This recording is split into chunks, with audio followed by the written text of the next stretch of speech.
Subscribe कीजिए crypto money मंत्रा channel को और बेल आइकन को दबाइए हमारे लेटेस्ट वीडियोस सबसे पहले देखने के लिए।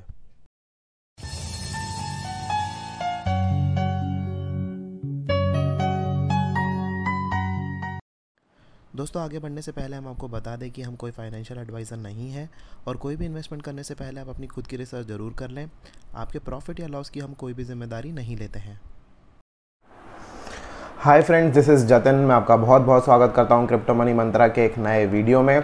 आज है संडे और संडे को हम करते हैं हमेशा संडे मार्केट रिव्यू, जिसमें हम डिस्कस करते हैं क्रिप्टो मार्केट रिलेटेड सारी डिस्कशंस करते हैं और क्रिप्टो मार्केट में क्या कुछ चल रहा है वो सारी चीज़ें देखते हैं, समझते हैं कि आने वाले समय में क्या कुछ हो सकता है और पिछले हफ्ते में हमने क्या कुछ देखा, वही सब कुछ चीज़ों के बारे में डिस्कशन करते हैं और आगे आने वाली मार्केट का एनालिसिस करते हैं कि क्या कुछ एक्सपेक्टेड है मार्केट के अंदर।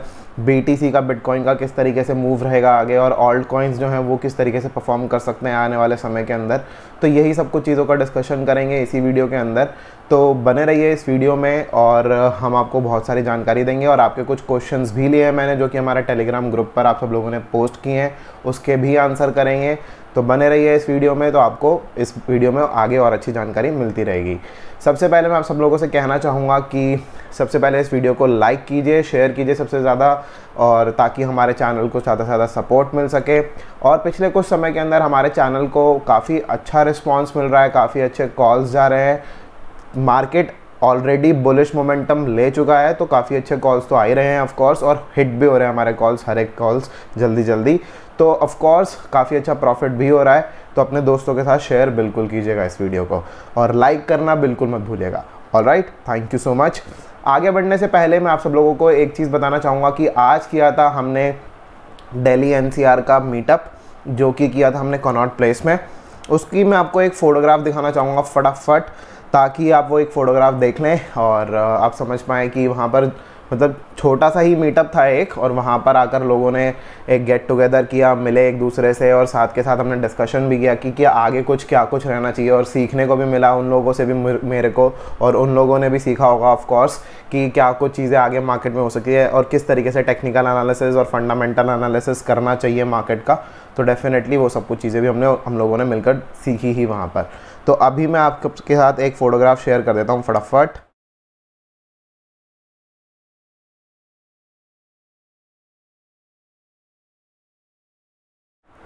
तो ये था फोटोग्राफ आज के मीटअप का, जो कि आप सब लोगों ने देख ही लिया है। अभी हम चलेंगे स्क्रीन पर, जहाँ पर मैं भी फटाफट पहले ट्रेडिंग व्यू का चार्ट खोल लेता हूँ सबसे पहले अपने सिस्टम पे, और आप सब लोगों के साथ बिटकॉइन का जो मूव है वो आगे डिस्कस कर लेते हैं। अभी मैं आप सब लोगों को चार्ट तो दिखाई दूंगा, लेकिन सबसे पहले मैं बता देता हूँ कि मैं एक्सपेक्टेशंस रख के आ रहा हूँ इस समय पे। वीकली हमने चार्ट पर हमने देख ही लिया, वीकली जो है मार्केट ऑलरेडी चार्ट के हिसाब से ऑलरेडी बुलिश मोमेंटम ले चुका है। अभी वक्त आ चुका है कि आप सब लोगों को ये बताने का कि आगे आने वाले समय के अंदर मंथली चार्ट अगर मैं देखूं तो मंथली चार्ट पे किस तरीके से बिटकॉइन जो है वो परफॉर्म कर सकता है, ठीक है। और काफ़ी कुछ अच्छा रह सकता है आने वाले समय के अंदर। हम लोगों को काफ़ी अच्छे लेवल्स देखने को मिल सकते हैं बिटकॉइन के, और हमारा पोर्टफोलियो जो इतने समय से रेड पड़ा हुआ है वो पोर्टफोलियो काफ़ी अच्छा ग्रीन में आ सकता है। इस चीज़ के लिए मैं आप सब लोगों से कहूँगा कि सबसे बेस्ट स्ट्रैटेजी जो इस समय पर होगी वो ये होगी कि अभी फ़िलहाल के लिए अगर आपके पास बिटकॉइन और ऑल्ट कॉइन्स दोनों ही हैं, तो जो भी आपके पास कॉइन्स है उसको आप अपने पास रखिए, ठीक है। उसके अंदर से बहुत सारे लोग मुझसे भी फ़िलहाल के लिए ये चीज़ पूछ रहे हैं कि बिटकॉइन में ही रखें या फिर ऑल्ट कॉइन्स में ही रखें, दोनों में से किस में रखें। ये चीज़ समझ में नहीं आ रहा, क्योंकि बिटकॉइन का प्राइस ऊपर जाता है, ऑल्ट का प्राइस थोड़ा सा नीचे आ जाता है। तो इसमें घबराने वाली कोई बात नहीं है। अगर आपने ऑलरेडी ऑल्ट कॉइन्स में इन्वेस्ट किया हुआ है तो उसमें से एग्जिट करने की ज़रूरत नहीं है, क्योंकि एट दी एंड बिटकॉइन बढ़ने के बाद ऑल्ट्स भी धीरे धीरे ऊपर की तरफ आ ही जाते हैं। जैसे कि हमने ऑलरेडी काफ़ी कॉइन्स के अंदर रैली देखी चुके हैं। हमने एडा के अंदर हमने रैली देखी, हमने LRC के अंदर आज सुबह ही रैली देखी, काफ़ी अच्छी रैली आई। करीब हमने जो कॉल दी थी वो 1550 के आसपास की कॉल दी थी राउंड अबाउट एक हफ्ते पहले, और एक हफ्ते के अंदर अभी जो आज जो टच किया है वो किया है राउंड अबाउट 2190 का जो मार्क था वो टच किया है, 2200 के आसपास कह सकता हूँ, 2190 2200 के आसपास उसने टच किया है। कुछ नहीं तो फ्लैट 40% 45% के आसपास का प्रॉफिट उसमें से आया है एक हफ्ते के अंदर। कहीं पर भी इतने जल्दी प्रॉफिट मिलता नहीं है 40-45% का। क्रिप्टो करेंसी एक ऐसी मार्केट है जिसके अंदर आपको अच्छा खासा प्रॉफिट जो है वो देखने को मिलता है। तो यही सब मैं आपसे कहूँगा कि ऑल्ट्स भी अगर आपके पास है तो उसको होल्ड कीजिए, क्योंकि सारे के सारे जितने भी ऑल्ट्स मैंने सजेस्ट किए हैं अपने टेलीग्राम चैनल पे भी, वो सारे के सारे जो ऑल्ट्स हैं वो काफ़ी अच्छे ऑल्ट्स हैं। तो इसीलिए मैं आपको कहूँगा कि ऑल्ट्स के अंदर से स्विच करने की कोई ज़रूरत नहीं है, ठीक है। तो ये सबसे ज़्यादा इंपॉर्टेंट रोल प्ले करेगा इस समय पे कि ऑल्ट्स भी परफॉर्म करेंगे और बिटकॉइन भी परफॉर्म करेगा, दोनों के दोनों परफॉर्म करेंगे। और बिटकॉइन डेफिनेटली बुलिश है, ऑल्ट्स भी बुलिश है, ठीक है। तो इस चीज़ के लिए कहीं पर भी दोनों के अंदर हमें ये सोचना नहीं चाहिए कि बिटकॉइन है तो बिटकॉइन, कुछ पार्ट डेफिनेटली आप बिटकॉइन में रख सकते हो।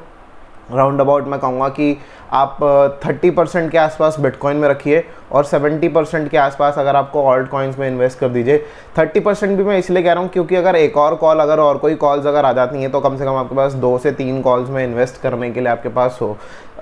60 से लेकर 60-70% आप राउंड अबाउट ऑल्ट्स में रख सकते हैं और 30-40% जो है वो आप अपने बिटकॉइन में रख सकते हैं सेफ, ताकि अगर कोई और अच्छी कॉल आ जाए तो उसके अंदर आप इन्वेस्ट कर सकें, ठीक है। तो ये कुछ मेरी एक्सपेक्टेशंस है मार्केट से। अभी मैं आपको चार्ट भी दिखा देता हूँ। 1 मिनट का समय लगेगा बस मेरे को इस चीज़ के लिए, ताकि मेरा सिस्टम थोड़ा सा जो मैंने चार्ट नहीं खोले हुए थे वो चार्ट्स वगैरह खुल जाएं एक बारी। और ठीक है, ऑल राइट। अभी हम स्विच कर लेते हैं अपने डेस्कटॉप पर। तो यहाँ पर अभी आप देख सकते हैं ये है BTC USDT का चार्ट, जो कि मैंने बिटफिनिक्स का चार्ट खोला है, राइट। और इस तरीके से अगर मैं देखूँ तो अभी राउंड अबाउट जो प्राइस चल रहा है बिटफिनिक्स पे वो चल रहा है 5190-91 के आसपास का प्राइस चल रहा है। थोड़ा सा जूम कर लेते हैं ताकि आप सब लोगों को क्लैरिटी समझ में आए कि हुआ क्या मार्केट के अंदर एग्जैक्टली। तो हुआ ये मार्केट के अंदर कि ये जो ब्लू कलर की आप लाइन देख रहे हैं छोटी सी, ये ब्लू कलर की लाइन है 9 EMA। मार्केट बहुत टाइम से इसी के ऊपर ही कंसोलिडेट कर रहा था और बहुत सारे लोग ये एक्सपेक्ट कर रहे थे कि नीचे आ जाएगा मार्केट। मुझे भी लग रहा था हल्का फुल्का सा कि शायद नीचे आ सकता है मार्केट, लेकिन जो सबसे बड़ा जो सपोर्ट दिया उसने वो दिया 1 डे के चार्ट पर, कि 1 डे के चार्ट पर कॉन्टिन्यूसली जो प्राइस था वो 21 EMA के भी ऊपर था, 9 EMA के ऊपर था वीकली चार्ट पे, और 1 डे के चार्ट पर 21 EMA के भी ऊपर था। आप यहाँ पर देख सकते हैं, मैं आप सब लोगों को बता देता हूँ कि 21 EMA की जो लाइन है वो है कौन सी। ये जो आप पर्पल कलर की लाइन देख पा रहे हैं, मैं थोड़ा सा इसको बड़ा कर देता हूँ ताकि आप सब लोगों को ईजीली समझ में आ जाए।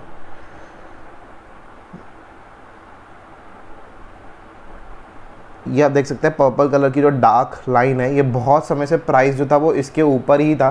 तो इसके ऊपर ही रहने के बाद वीकली लेवल पर भी स्ट्रॉन्ग था ऑफ कोर्स बिटकॉइन। तो ये चीज़ जो थी ये सारे ट्रेडर्स से एक्चुअली मिस हुई, ठीक है। ये मेरे से मिस तो नहीं हुई, लेकिन मुझे लगा कि शायद ये इसको क्रॉस करके कुछ समय के लिए नीचे आ सकता है। 21 EMA मार्केट का सबसे बड़ा एक सपोर्ट लेवल होता है, और अगर रेजिस्टेंस लेवल भी होता है और सपोर्ट लेवल भी होता है। अगर प्राइस नीचे है इसके तो वो एक रेजिस्टेंस का रोल प्ले करेगा 21 EMA, अगर प्राइस ऊपर है तो वो सपोर्ट का रोल प्ले करेगा। जैसे कि आप देख सकते हैं कि बहुत बारी कोशिश करी बिटकॉइन के प्राइस ने कि इसके नीचे आ जाए, जैसे यहाँ पर भी नीचे आने की कोशिश करी, फिर ऊपर आ गया, फिर नीचे आने की कोशिश करी, फिर ऊपर आ गया। एट दी एंड वो ऊपर बहुत ज़्यादा स्पाइक कर गया, ठीक है। तो ये सब कुछ चीज़ें हैं। अब इसी चीज़ को लेते हैं हम वीकली चार्ट पे, जो कि एक रेजिस्टेंस का रोल प्ले कर रहा था 21 EMA वीकली चार्ट पे। तो अभी आप यहाँ पर देख सकते हैं कि जैसे ही वीकली चार्ट पर ये रेजिस्टेंस का रोल, ये 9 EMA को क्रॉस करने का 21 EMA रेजिस्टेंस का रोल प्ले कर रहा था, तो इसने जैसे ही उसको तोड़ा तो बहुत तेज़ी के साथ तोड़ा इसने, ठीक है। तो ये चीज़ बहुत तेज़ी के साथ हुई। अब इसके बाद हम चलते हैं मंथली चार्ट पे, जो कि मैं आपको अभी बताने वाला हूँ कि एक्सपेक्टेशंस क्या है मेरी। आप देख सकते हैं कि इस समय पे प्राइस एकदम से शूट तो किया है ऊपर की तरफ। ये रेड कैंडल दिख रही है, रेड कैंडल नहीं है एक्चुअली ग्रीन कैंडल है, MACD की वजह से ये रेड कैंडल दिख रही थी, ये ग्रीन कैंडल है।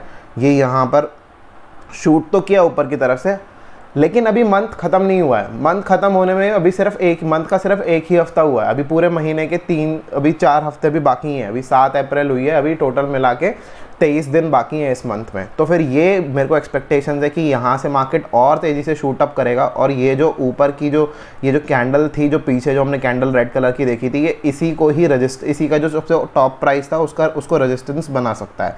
या फिर अगर मैं बोलूँ कि और अगर रेजिस्टेंस की अगर मैं बात करूँ तो ये जो नीचे की जो विक है इस तरफ की, इसको भी अपना रेजिस्टेंस बना सकता है। तो जो मैं जो टारगेट अभी सेट करूँगा बिटकॉइन के लिए वो मैं आप सब लोगों को बता देता हूँ।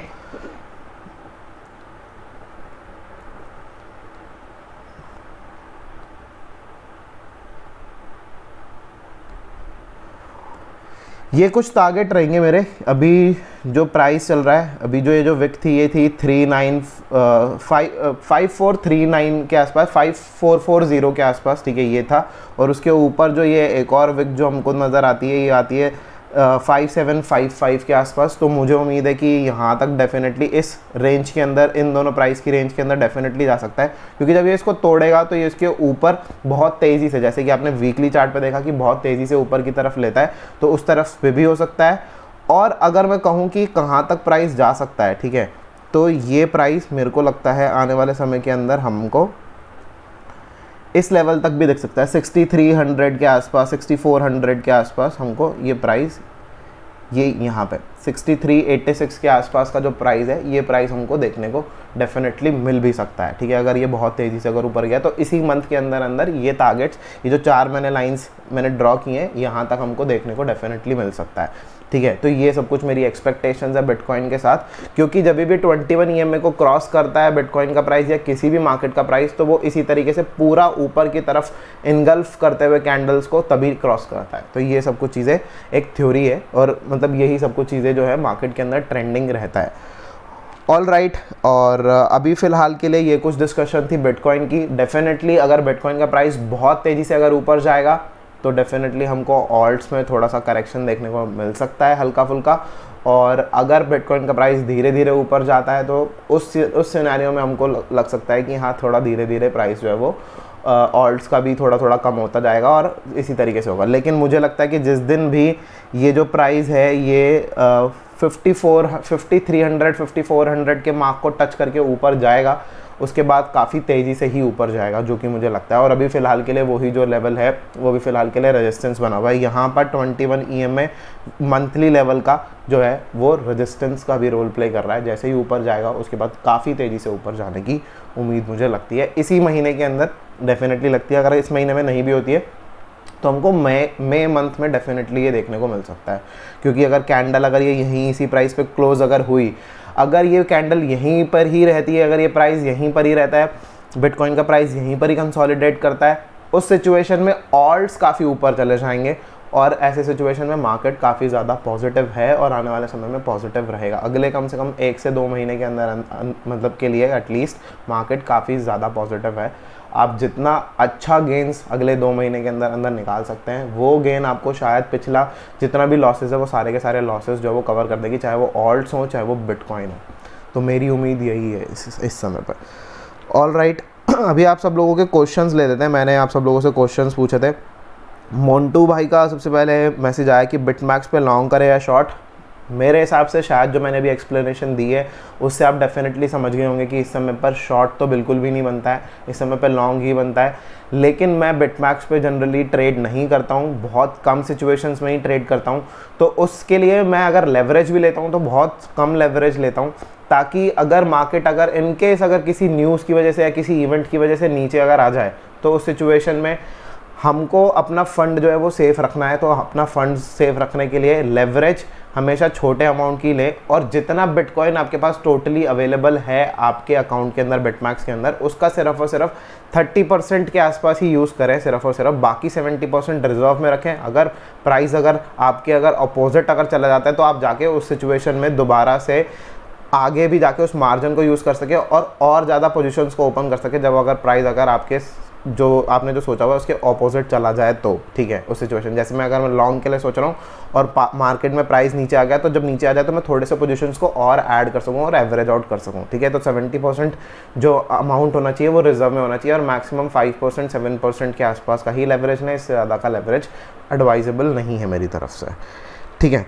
ऑल राइट, निक का क्वेश्चन आया है, बहुत सारे कॉइन पूछे हैं, DNT, HT, XRP, NXS, EOS, Ethereum and NPXS, ठीक है। तो भाई मैं आपको अभी HT और XRP के लिए बता देता हूँ। सबसे पहले HT एक कॉइन है जो कि हुबई टोकन है, डेफिनेटली वो बिनांस के टोकन के जैसा है। इसके लिए हमने पहले भी डिस्कशन की है, तो डेफिनेटली इसके ऊपर ज़्यादा डिस्कशन नहीं करेंगे। सिर्फ मैं ये चीज़ बता सकता हूँ कि हाँ, ये इसका प्राइस ऊपर की तरफ जा सकता है। मैं मंथली चार्ट की जगह पर मैं डेली चार्ट खोल लेता हूँ, तो इसका प्राइस जो है वो ऊपर अभी फ़िलहाल के लिए 21 EMA के नीचे आ रहा है, ठीक है, डेली प्राइस पे। और फ़िलहाल के लिए ऊपर, एकदम से ऊपर, अगर ये प्राइस अगर कुछ समय के अंदर अंदर, अगर कल के अंदर, अगर 1-2 दिन के अंदर अगर थोड़ा सा अगर ऊपर और निकलता है, राउंड अबाउट 26,000 सतोशी को, नहीं सॉरी, 36 कितना है ये, 52,000 सतोशी है। अगर ये 56,000 सतोशी के अगर ऊपर निकलता है तो ही इसके अंदर फ़ायदा है, वरना अभी फ़िलहाल के लिए इससे अभी ज़्यादा उम्मीद अभी इसमें नहीं रखनी चाहिए। जितने भी एक्सचेंजेस के टोकन्स हैं वो ऑलरेडी प्राइस काफ़ी ऊपर जा चुके हैं सतोशी लेवल पे, तो बहुत ज़्यादा अभी उम्मीद मत रखो, क्योंकि ये अपने लाइफ टाइम हाई पर है। मैं आपको दिखा देता हूँ वीकली चार्ट खोल के कि किस तरीके से मैं लाइफ टाइम हाई पे कह रहा हूँ।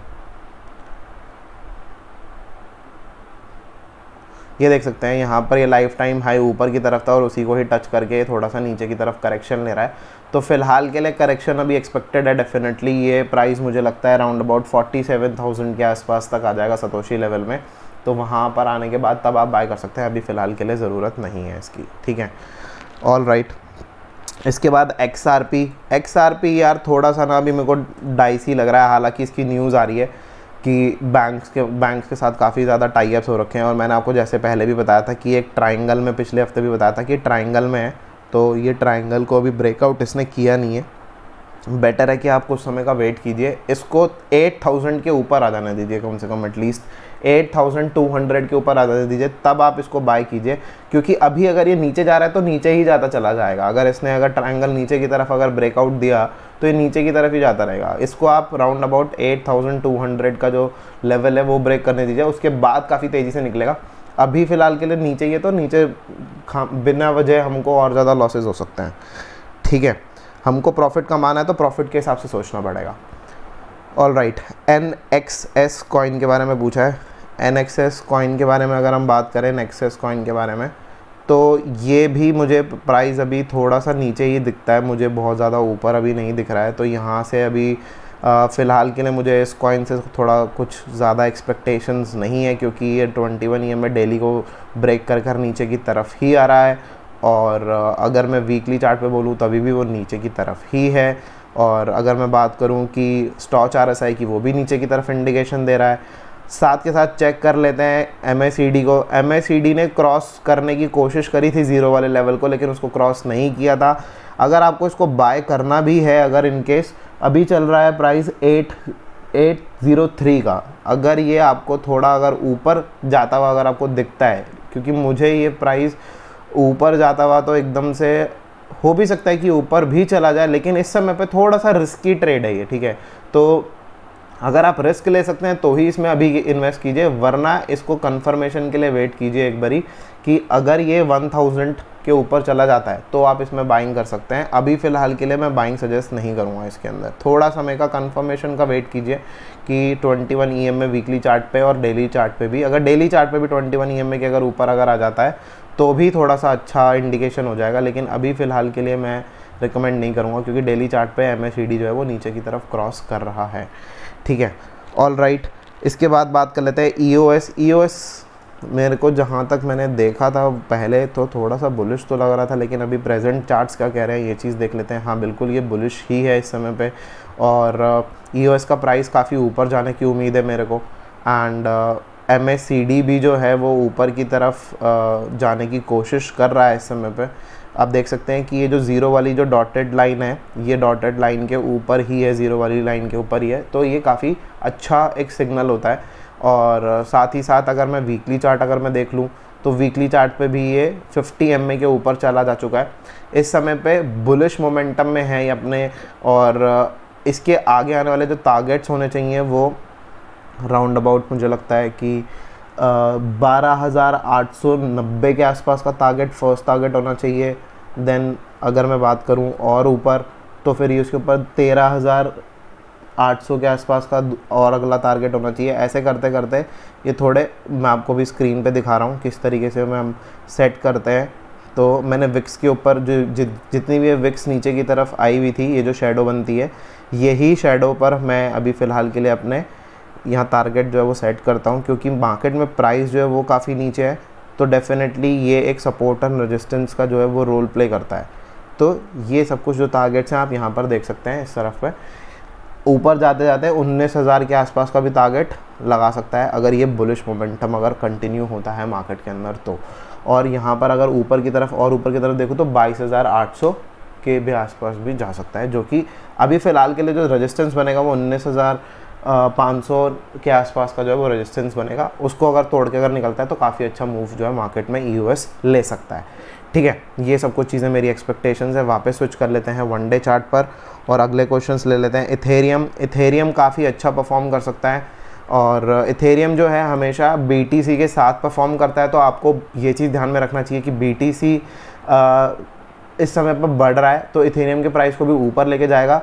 अभी फ़िलहाल के लिए थोड़ा सा प्राइस नीचे की तरफ है ज़रूर, लेकिन ये धीरे धीरे करके ये ऊपर की तरफ ज़रूर आ जाएगा। ये लॉन्ग टर्म के लिए कॉइन बहुत अच्छा है इथेरियम, लेकिन इस समय पर शॉर्ट टर्म ट्रेड के लिए मैं इथेरियम सजेस्ट नहीं करूँगा, क्योंकि इतनी ज़्यादा ग्रोथ नहीं मिलेगी आपको इसके अंदर। इससे बेटर ग्रोथ आपको और ऑल्ट कॉइन्स में मिल जाएगी, जो कि और थोड़े छोटे लेवल के जो गोल्ड कॉइन्स हैं उसके अंदर मिल जाएगी। डेफिनेटली मेरा सजेशन हमेशा से यही रहा है कि आप टॉप 10 टॉप 20 कॉइन्स के अंदर इन्वेस्ट कीजिए।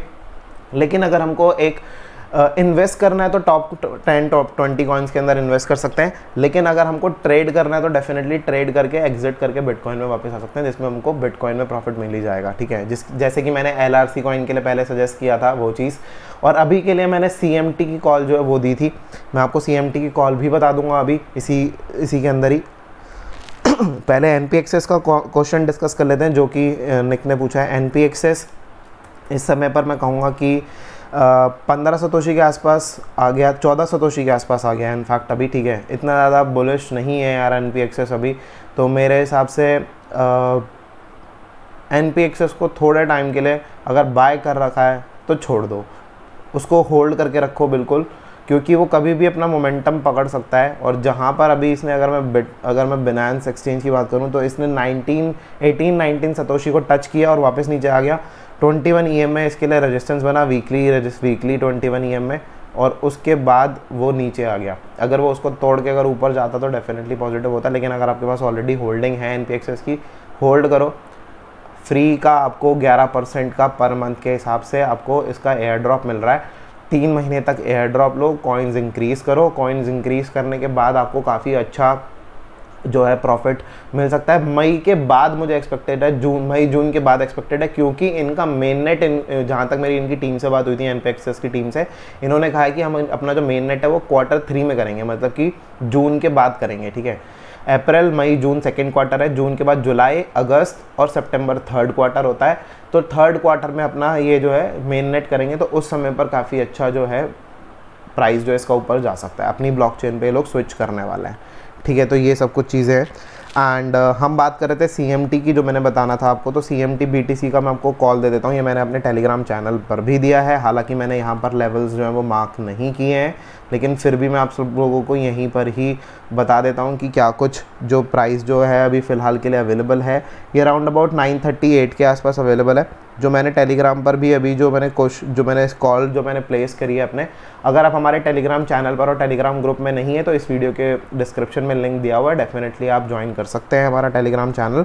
एंड अभी फ़िलहाल के लिए 930 और 940 के बीच में आप इसको बाय कर सकते हैं CMT को, और जो इसका जो टारगेट रहना चाहिए वो रहना चाहिए 1100, 1230, 1390, 1550, 1680, 1770, 1920, 2070 और उसके बाद 2200 पे मून शॉट। ठीक है, जो कि मेरे को ये चीज़ लगता है कि ये काफ़ी अचीवेबल टारगेट्स हैं, जो कि राउंड अबाउट यहाँ तक जा सकता है। ये जो विक है ऊपर की तरफ, ये यहाँ तक करीब 2200 के आसपास तक जा सकता है। ठीक है, अगर आप इसके अंदर करें तो। अभी जो फ़िलहाल के लिए अगर मैं बोलूँगा मुझे ये पॉजिटिव क्यों लग रहा है, क्योंकि वीकली चार्ट पर ये 21 EM के ऊपर है, प्लस 51 EM में और ऊपर की तरफ दिख रहा है, तो ये ऊपर की तरफ मुझे जाता हुआ दिखता है ये कॉइन। ठीक है, तो ये सब कुछ चीज़ें जो है मेरी एक्सपेक्टेशंस हैं। अच्छा खासा प्रॉफिट दे सकता है, 100% के आसपास का प्रॉफिट दे सकता है। राउंड अबाउट आपको जो इसकी होल्डिंग पावर रखनी पड़ेगी, होल्डिंग पावर आपको अप्रॉक्सीमेटली 1 मंथ के आसपास के होल्डिंग पावर को आप रख के चलिएगा, तभी आपको इसके अंदर प्रॉफिट अच्छा खासा हो सकता है। जल्दी एकदम से एक्सपेक्टेशंस मत रखिएगा कि एकदम से जल्दी आपको इस कॉइन के अंदर कुछ रिजल्ट्स मिल जाएंगे, ठीक है, क्योंकि अभी फ़िलहाल के लिए मार्केट कंसोलिडेट ही कर रहा है।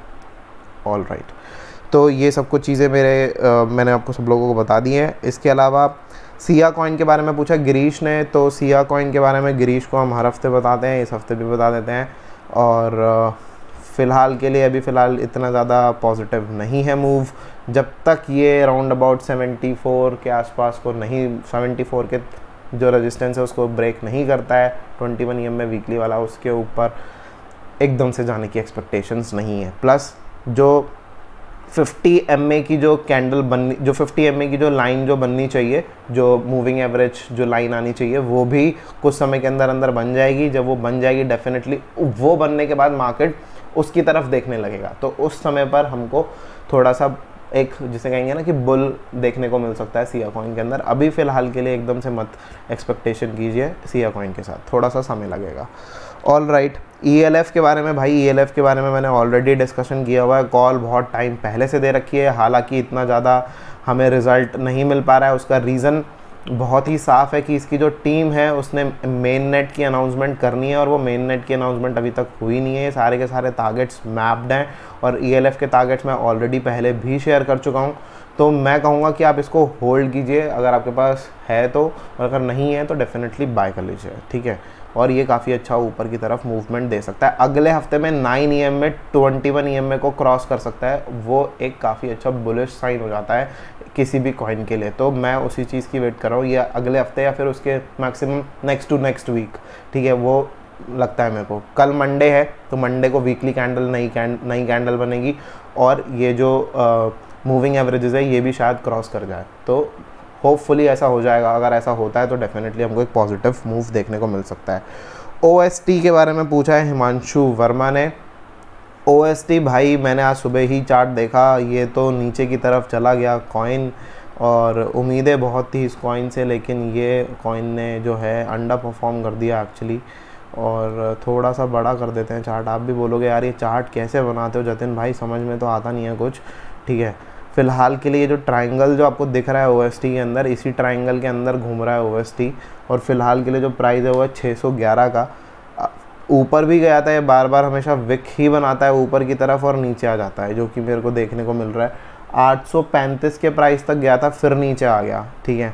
तो मेरे को लगता है कि ये जो ट्रायंगल जो है ये क्लोज़ हो जाएगा, उसके बाद ही 22 अप्रैल के आसपास जो है ये ट्रायंगल क्लोज़ होके फिर मुझे कुछ लगता है कि हाँ ये OST का प्राइस जो है वो थोड़ा सा मूव कर सकता है ऊपर। हो सकता है अगले हफ्ते में भी निकल जाए, क्योंकि ट्रायंगल तो कभी भी ब्रेक हो सकता है, ठीक है। ये वाला ट्रायंगल कभी भी ब्रेक हो सकता है, इसके बाद ऊपर की तरफ हमको एक मूव देखने को मिल सकता है, ठीक है। अभी फ़िलहाल के लिए अगर होल्डिंग है 600 650 के बीच में, अगर होल्डिंग है आपकी, और अगर नहीं है तो बाय करके रख सकते हो थोड़ा सा लॉन्ग टर्म, क्योंकि BTC भी थोड़ा सा स्टेबल अभी इस समय पर नहीं है। BTC भी ऊपर की तरफ मूवमेंट लेने की कोशिश कर रहा है, तो हल्का फुल्का जो है हमको लगता है कि यहाँ पे इसी वजह से करेक्शन आई है इसके अंदर, और ये दोबारा से ऊपर की तरफ प्राइस जो है वो डेफिनेटली जाएगा, कुछ समय में डेफिनेटली जाएगा, ठीक है।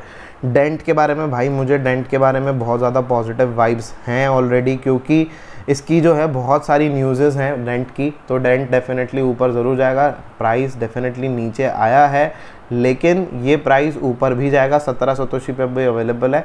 अगर आपको पहले से, अगर आपने थोड़े ऊपर प्राइस पे बाय किया तो इस प्राइस पे आप थोड़ा सा एवरेज आउट कर सकते हो। 17 Satoshi very good price to buy, ठीक है। मेरे हिसाब से थोड़ा सा एवरेज आउट करो ताकि आपको प्रॉफिट हो जाए। और जैसे ही ये जिस भी दिन ये इसने 28 के आसपास का मार्क जो है वो ऊपर की तरफ तोड़ दिया, तब उस समय पे काफ़ी अच्छा प्रॉफिट जो है वो दे सकता है डेंट, ठीक है।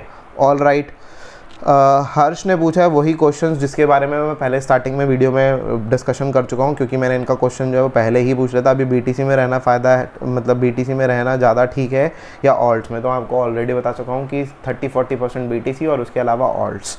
और अगर इस समय पोर्टफोलियो बनाया जाए तो पोर्टफोलियो में BTC कितना परसेंट होना चाहिए, कितना परसेंट ऑल्ट होना चाहिए, वो भी मैंने आपको क्वेश्चन कर दिया। कौन से 4 कॉइन्स इस समय पर अपने पोर्टफोलियो में होने चाहिए? ELF होना चाहिए, CMT होना चाहिए, LRC मैंने पहले से कॉल दे रखी थी, अगर आपके पास है ऑलरेडी तो आप उसको होल्ड कर सकते हो, और अगर नहीं है तो आप ले सकते हो। ट्रॉन इस समय पे थोड़ा सा डाइसी हो रहा है, अगर आप थोड़ा होल्डिंग पावर रखते हो तो ट्रॉन रख सकते हो। TRX के लिए BTC में अभी मैं खोल लेता हूँ फटाफट। तो इस समय पर रिकवर कर गया, जो कि मेरे को एक्सपेक्टेशन थी। सुबह मैं मीटअप में ही ये चीज़ डिस्कशन कर रहा था कि अगर ये 570 के ऊपर आ जाए, सुबह ये 540 530 के आसपास था, ठीक है, अगर ये 570 के ऊपर अगर आ जाए ये आज ही के दिन के अंदर तो मुझे पॉजिटिव लगता है। अभी 552 है, अभी वीकली कैंडल क्लोज होने में भी टाइम है, सुबह 5:30 बजे होगा मंडे को, कल मतलब कि। तो अगर उतने टाइम के अंदर अगर ये 20 सतोशी के आसपास का अगर ये प्राइस गेन करता है तो डेफिनेटली काफ़ी अच्छा मूव दे सकता है आने वाले समय के अंदर, जो कि मुझे लगता है। एंड डेली चार्ट पर भी जो सुबह तक नेगेटिव था, मेरे हिसाब से अब जो है वो ऊपर आने की कोशिश कर रहा है। अगर मैं डेली चार्ट के हिसाब से भी अगर मैं बोलूँ तो 570 का लेवल भी छोड़ दो तो 568, हाँ 570 568 का जो लेवल है उसके अगर ऊपर अगर आ जाए तो मेरे को लगता है कि काफ़ी अच्छा जो है मूव हो सकता है। ट्रॉन के लिए भी ट्रॉन काफ़ी अच्छा परफॉर्म कर पाएगा, तो ये मेरी कुछ एक्सपेक्टेशन है। XLM आप अपने पास रख सकते हो, XLM के लिए न्यूज़ वगैरह आ रही हैं अच्छी, ठीक है, तो वो सब कुछ अच्छा है। अगर आपके पास एडा मैंने सजेस्ट जो किया था, अगर आपके पास एडा है तो एडा भी होना चाहिए, अगर अभी एडा नहीं है तो एडा के लिए फ़िलहाल के लिए मत करो। और कुछ क्वेश्चंस मैं आपको अभी, और जो कॉइन्स हैं जो मेरे को लगते हैं, ELF और LRC मेरे one of the favourite. DBC coin है हुबई टोकन, हुबई एक्सचेंज पे, सॉरी हुबई पे DBC कॉइन है, वो आप रख सकते हो, जिसके लिए मतलब काफ़ी अच्छा मुझे लगता है कि हुबई एक्सचेंज पे जा सकता है DBC। और साथ ही साथ में अगर मैं WPR एक कॉइन है जो कि मैंने आपको पहले भी बताया था, V पावर, वो भी काफ़ी अच्छा लगा मेरे को इस समय पे। आप देख सकते हैं कि ये क्रॉस करने की कोशिश ही कर रहा है जस्ट 21 EMA को। 21 EMA हमेशा रेजिस्टेंस एंड सपोर्ट, अब हमेशा जितने भी मैंने चार्ट्स अभी आपको दिखाए हैं सब में आपने देख लिया होगा कि 21 EMA बहुत अच्छा प्राइस एक्शन ट्रेडिंग स्ट्रैटेजी होती है, तो आप इसको अपने चार्ट पर डेफिनेटली रखें। और ये काफ़ी अच्छा मूव कर सकता है अगर ये यहाँ पर 141 सतोशी के आसपास, 241 सतोशी के आसपास है, अगर ये 243 को अगर क्रॉस करता है तो डेफिनेटली ऊपर की तरफ मूवमेंट इसका मेरे को देखने को लगता ही है। इस समय पर अपने सपोर्ट पर है, 9 EMA के सपोर्ट पे, बहुत अच्छा कॉइन है इस समय पर, 241 सतोशी पे अवेलेबल है, इसको आप उठा सकते हो। मैंने इसकी कॉल ऑलरेडी दी हुई है हमारे गोल्ड चैनल में, तो इसको आप ले सकते हो WPR कॉइन को, ठीक है। ऑल राइट फाइन, ये सब कुछ हो गया एंड बहुत इजीली ये जो है वो ऊपर की तरफ निकल जाएगा। इस समय पर अपने सपोर्ट पर है। होल्डिंग पावर आपके पास होनी चाहिए, होल्डिंग पावर आराम से आपके पास 2 से 3 महीने की होल्डिंग पावर रखो, बहुत अच्छा अल्टीमेट प्रॉफिट दे जाएगा आपको। राउंड अबाउट ये यहाँ से आपको डबल से तो बहुत ऊपर की तरफ ले ही जाएगा, ठीक है, मुझे लगता है। ऑल राइट, ये सब कुछ कॉइन्स मेरी तरफ से हैं। ZIL एक और कॉइन है जो कि मैं रिकमेंड करना चाहूँगा, ZIL BTC। ये भी सेम लेवल का ही कॉइन है, जिस तरीके से मैंने अभी आपको WPR बताया वही स्टेज पर है जो कि ZIL है। आप इसमें भी इन्वेस्टमेंट कर सकते हो और इसमें भी आपको अच्छे खासे रिटर्न्स जो है वो देखने को मिल सकते हैं आने वाले टाइम के अंदर। इसका जो टारगेट जो मुझे ऊपर की तरफ लगता है, बहुत ऊपर डबल का टारगेट दे रहा हूँ लगभग, टाइम लेकिन लगेगा ऑफ कोर्स। 670 के आसपास का जो है वो आपको टारगेट रखना चाहिए, और भी ऊपर जाएगा लेकिन ये एक टारगेट है जो कि अच्छा खासा टारगेट हो सकता है, ठीक है। इसीलिए कहता हूँ कि आपके जो सारे लॉसेस है वो आने वाले समय 1-2 महीने के अंदर शायद रिकवर हो सकते हैं, उम्मीद मेरे को पूरी है। मार्केट बहुत ज़्यादा बुलिश है, ठीक है। ऑल राइट, ये सब कुछ हो गया। और कौन से 4 कॉइन्स होंगे मैंने बता दिया। CMT के बारे में डिस्कशन कर चुके हैं, जतिन भाई का क्वेश्चन था। ELF के बारे में डिस्कशन कर चुके हैं, NPXS के बारे में डिस्कशन कर चुके हैं, OST के बारे में डिस्कशन कर चुके हैं। XLM के बारे में मैं बता देता हूँ, XLM भी कुछ इसी तरीके का ही मूव ले रहा है और XLM भी मेरे को इस समय पे काफ़ी अच्छा दिखता है, जो कि थोड़ा सा प्राइस अगर ऊपर की तरफ अगर आ जाए तो मुझे काफ़ी अच्छा लगेगा। XLM में आप इन्वेस्ट कर सकते हैं इस समय पे, अगर आपके पास होल्डिंग नहीं है तो 2492 के आसपास का प्राइस है। ये मैंने 4 EMA को ड्रॉ नहीं किया है, तो मेरे को पूरा जो मुझे यहाँ से समझ में आ रहा है चार्ट के हिसाब से वो 4 EMA पे सपोर्ट दिख रहा है इसका, और ये धीरे धीरे ऊपर की तरफ डेफिनेटली निकल ही जाएगा प्राइस, ठीक है। तो होल्ड कीजिए। अगर इसने राउंड अबाउट 2825 को अगर इसने ब्रेक किया तो काफ़ी अच्छा ऊपर जा सकता है और जाने को दिख सकता है, ठीक है। ये सब कुछ चीज़ें मेरी उम्मीदें हैं। ऑल राइट, 23 फरवरी को सेम पैटर्न हुआ था, ये भाई ने लिखा है, और पंप एंड डंप, ठीक है। हाँ, मतलब अभी समय पे पंप मार्केट में हो सकता है थोड़ा सा, तो मुझे लगता है अगर फिर से 1000 का पंप हुआ तो डंप होना मुश्किल है, सिर्फ करेक्शन के लिए थोड़ा डंप होगा, ये सब कुछ लिखा है। MF, पूरा नाम तो नहीं पता लेकिन इनका नाम है MF, तो ये बिल्कुल सही है, ये एनालिसिस बिल्कुल सही है कि अगर $1000 अगर ऊपर की तरफ अगर जाता है तो उसके बाद हल्का फुल्का सा ही करेक्शन देखने को मिल सकता है। बहुत बड़ा करेक्शन आप एक्सपेक्ट मत कीजिएगा बिटकॉइन के प्राइस के अंदर। बिटकॉइन का प्राइस ऊपर ही जाएगा, नीचे मुझे नहीं लगता कि बिटकॉइन का प्राइस नीचे आएगा। मार्केट एकदम बुलिश है, ठीक है।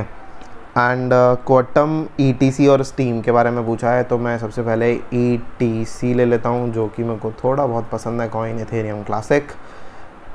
बिल्कुल आप इस समय पे बाय कर सकते हो, अगर आपके पास होल्डिंग है तो होल्ड करके रखो, ऊपर के लिए ज़रूर आप जा सकते हो, जो कि काफ़ी ऊपर की तरफ जा सकता है।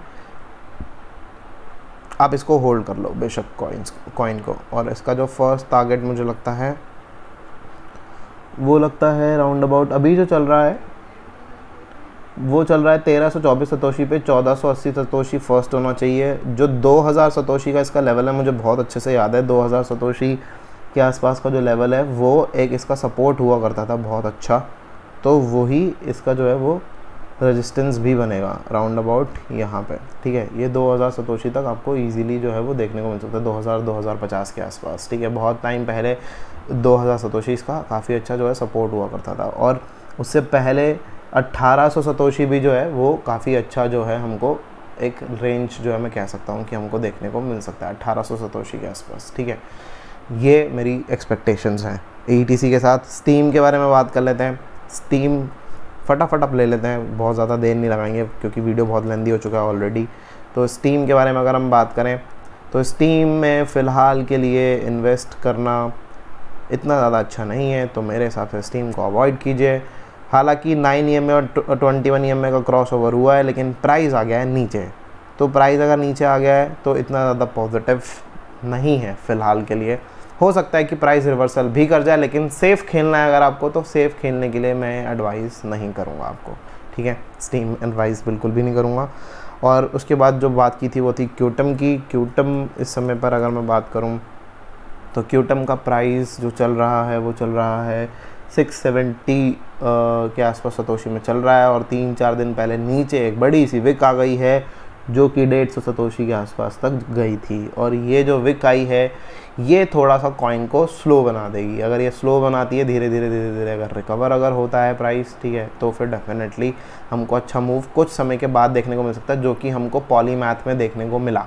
वही सब कुछ चीज़ें इस कॉइन के साथ हो सकती हैं।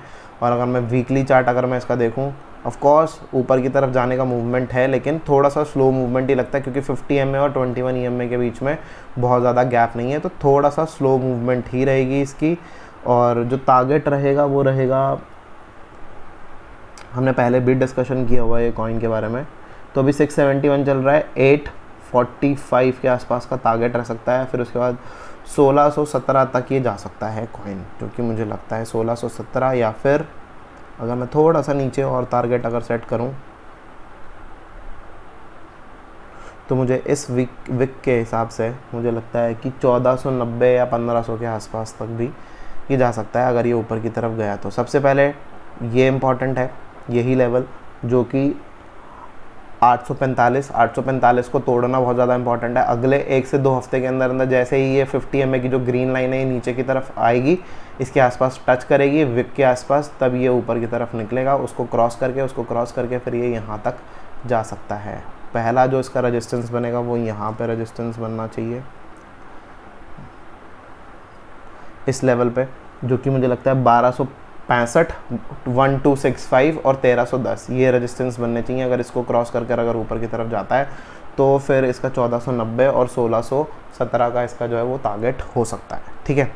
ऑल राइट, क्यूटअप के बारे में बात कर ली, ETC के बारे में बात कर ली और स्टीम के बारे में भी बात कर ली। ठीक है, ये सब कुछ क्वेश्चंस थे आपके। 6K के बाद हम बेयर मार्केट से बाहर आ जाएंगे, BTC भी साइडवेज चला जाएगा थोड़ा समय के लिए, उसके बाद ऑल्ट में मैसिव पंपिंग होगी। बिल्कुल सही बोला है भाई, जिसने भी ये हर्ष ने लिखा है, उन्होंने अपने हमारे जो ग्रुप है उसके अंदर लिखा हुआ है, तो ये बिल्कुल सही एनालिसिस है। और I am very much satisfied with this thing कि लोग हमारे चैनल में और हमारे ग्रुप में आकर सीख बहुत अच्छा रहे हैं, बहुत अच्छे से लर्निंग काफ़ी अच्छी हो गई है लोगों की कि किस समय पे क्या कुछ होना चाहिए। यही चीज़ के लिए मुझे अपना जो ग्रुप है मैं उस चीज़ पे प्राउड करता हूँ। लिमिटेड लोग हैं लेकिन अच्छे लोग हैं, जहाँ पर काफ़ी अच्छा हम लोगों को सीखने को भी मिलता है उनसे, और हम भी उनके साथ पूरी एनालिसिस में पूरा सपोर्ट करते हैं। ठीक है, तो ये सब कुछ चीज़ें मतलब मेरे हिसाब से बिल्कुल सही हो गया है। एंड फ़िलहाल के लिए मैं कहूँगा कि ये वीडियो काफ़ी अच्छा, थोड़ा सा लेंथी ज़रूर रहा, लेकिन हमने डिस्कशन काफ़ी अच्छी करी। और BTC का जो प्राइस है राउंड अबाउट 5500 के आसपास मुझे लगता है कि क्रॉस कर देना चाहिए। 5500 5700 के आसपास का जो प्राइस है वो क्रॉस कर देना चाहिए। लेट्स सी कि क्या होता है। एंड आने वाले में मेरे को उम्मीद, आने वाले समय के अंदर जो उम्मीद है वो काफ़ी अच्छी है बिटकॉइन के प्राइस से, और साथ ही साथ मुझे ऑल्ट कॉइन से भी, जो पूरी क्रिप्टो मार्केट है उससे भी काफ़ी अच्छी उम्मीदें हैं अगले 2 महीने 3 महीने के लिए। तो लेट्स सी कि क्या होने वाला मार्केट के अंदर, डेफिनेटली कुछ अच्छा देखने को ज़रूर मिलेगा। तो फिलहाल के लिए इस वीडियो में इतना ही। देखने के लिए सब लोगों का बहुत बहुत धन्यवाद। उम्मीद करता हूँ कि आपको वीडियो ज़रूर पसंद आया होगा। अगर आपको वीडियो ज़रूर पसंद आया तो एक लाइक का बटन बिल्कुल दबा दो, ज़ोर से दबाओ थोड़ा सा, ताकि मतलब एक लगे यार कि हाँ यार वीडियो अच्छा बना था। ठीक है, और साथ ही साथ अपने दोस्तों के साथ शेयर करना बिल्कुल मत भूलना, और लोगों को और अपने फ्रेंड्स को डेफिनेटली जहाँ पर भी आप शेयर करते हो वीडियो, उनको बोलो सब्सक्राइब करने के लिए। सब्सक्रिप्शंस बढ़ेंगे, डेफिनेटली हम सबको ही अल्टीमेटली आने वाले समय के अंदर फ़ायदा होगा और आप सब लोगों को भी फ़ायदा होगा। तो लेट्स सी आगे क्या कुछ होता है। उम्मीद करता हूँ कि वीडियो ज़रूर पसंद आया होगा। कमेंट करके ज़रूर बताइएगा कि वीडियो कैसा लगा आप सब लोगों को। ठीक है, तो फिलहाल के लिए इस वीडियो में इतना ही। देखने के लिए आप सब लोगों का बहुत बहुत धन्यवाद। जय हिंद, वंदे मातरम।